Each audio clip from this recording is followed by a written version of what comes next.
Well, today, what we decided to do was to set up. I went out and set up. We fried fish and fries, and we fed the first responders, and then the people that were in the community as well.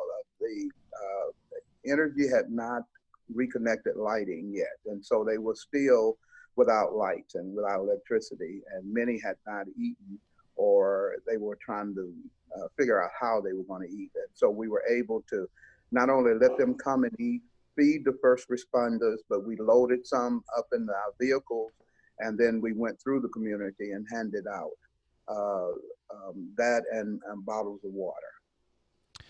John, I know that this must give you a warm heart to know that your church is coming together and being the hands and feet of Christ at such a time as this. Most especially in light of the fact that the church is damaged. Oh yeah, oh yeah. I looked at that, and today, in retrospect, after we talked, I prayed and I talked to God, and He said, "Yes, I was on Calvary, but while on the cross on Calvary, what I did is I reached out to those that were hurting.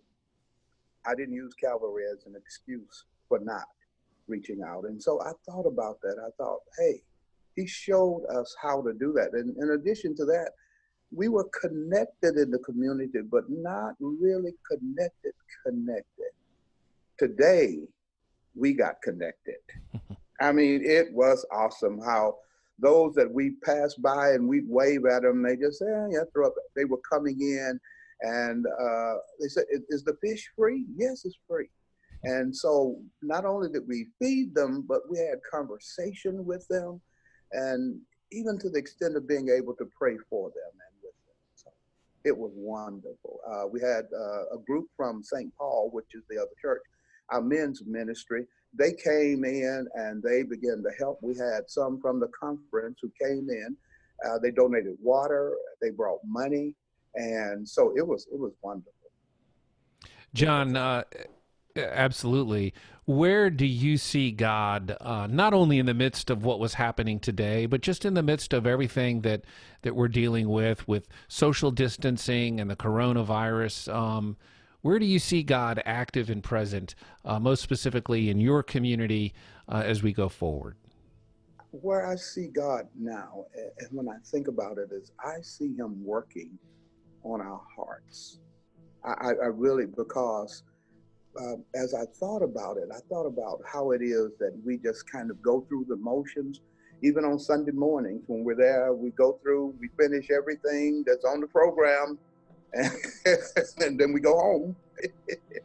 But now it's like the church.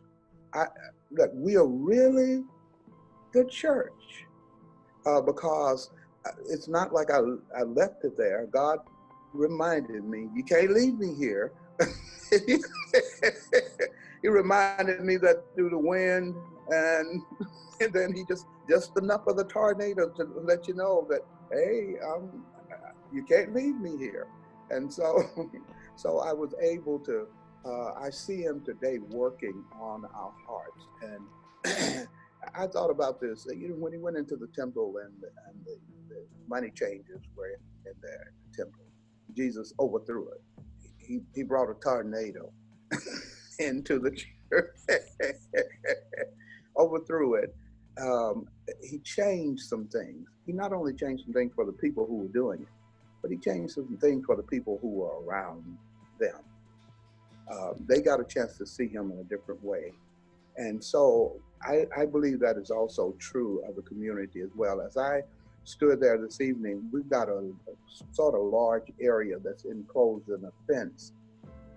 And I thought, wow, what a great time this would be for us to go ahead and do a community garden.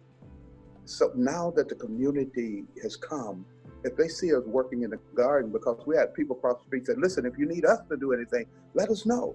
So we get in there and we start doing things, and I imagine they're going to come across it. What are you doing? This is going to be a community garden. And I can see how God used this to do something for us, but to do something in us, but to do something as well for the community. and to bring us together. And I can't think of a better way to literally bring life in the face of everything that we're dealing with, and in the face of a tornado. John, I know that the last couple of days have been very, very busy for you. This today was an amazing day, I know, for your ministry, and so I just want to thank you for carving time out of your day to share with the conference what has been going on in the area of Monroe and North Louisiana. And so thank you for your time. We really do appreciate it. Oh, yes. And I appreciate the opportunity to serve.